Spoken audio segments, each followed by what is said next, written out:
Mukhang seryoso itong San Miguel Beer dito sa kagustuhan nila na maka-Grand Slam at ready na raw nilang kausapin itong Converge Fiber XS para magbigay ng isang malaking offer dito kay Justin Arana para lumipat dito sa San Miguel. Mukhang ito raw ang balak ngayong gawin itong SMB, lalo na at alam nila na magiging matindi yung magiging sabihin nating build up din ng TNT Tropang Giga. Dahil ang TNT gusto rin na maka-Grand Slam, alam naman natin yan, hindi rin yan sikreto. So ngayon mukhang ito raw San Miguel Beer ay magagawa ng matinding hakbang para masiguro nila na yung kanilang lineup ngayon ay magiging mas malakas na. At yung pagkuha nga dito kay Justin Arana ang nakikita nila na isang solusyon dito. Kaya nga magiging million daw ang i-offer ng SMB kay Arana.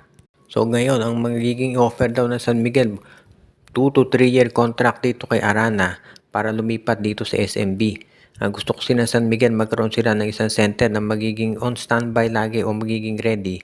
Just in case nga na wag naman sana pero kung magkaka-injury ito si Junmar Fajardo at least may magagamit sila. Kaya nga dyan daw magiging simula daw nung talagang seryosong build up ng San Miguel.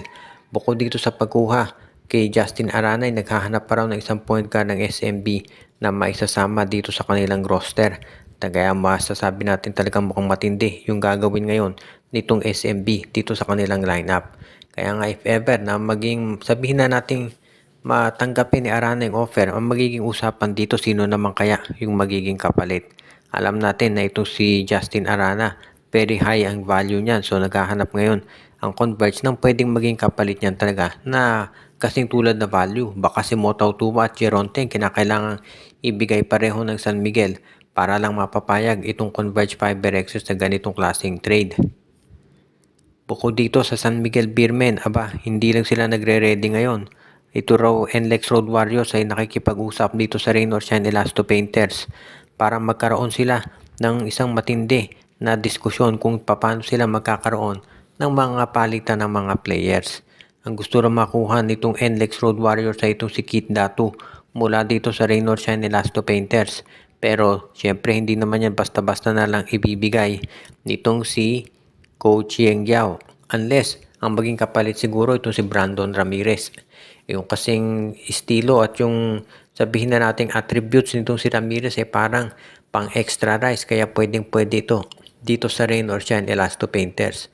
At yan daw ngayon ang dahilan kung bakit baka magkasundo na sa trade Brandon Ramirez for Kid Datu. At yan naman talagang hinahanap daw ngayon nitong Rain or Shine Elasto Painters at ng NLEX Road Warriors. Sa ngayon, itong Rain or Shine kasi gusto makakuha ng isang big man talaga na magiging mahusay sa depensa. At ito si Brandon Ramirez mukhang bagay na bagay talaga dyan. Kaya sa tingin ko, magiging maayos ang trade na to at straight up pwede yan ma-aprobahan agad-agad ng PBA. Kaya siguro hindi na magkakaroon ng tinatawag na issue pagdating dito sa pag-aproba niyan at kaagad-agad papayag si Commissioner Willie Marshall. Kaya nga mukhang ang magiging sitwasyon dito ay mukhang sabihin na natin na magiging isa sa mga top team sa PBA ngayon. Itong Rain or Shine Elasto Painters. Maski na itong NLEX Road Warriors kung makuha nila si Kid Datu.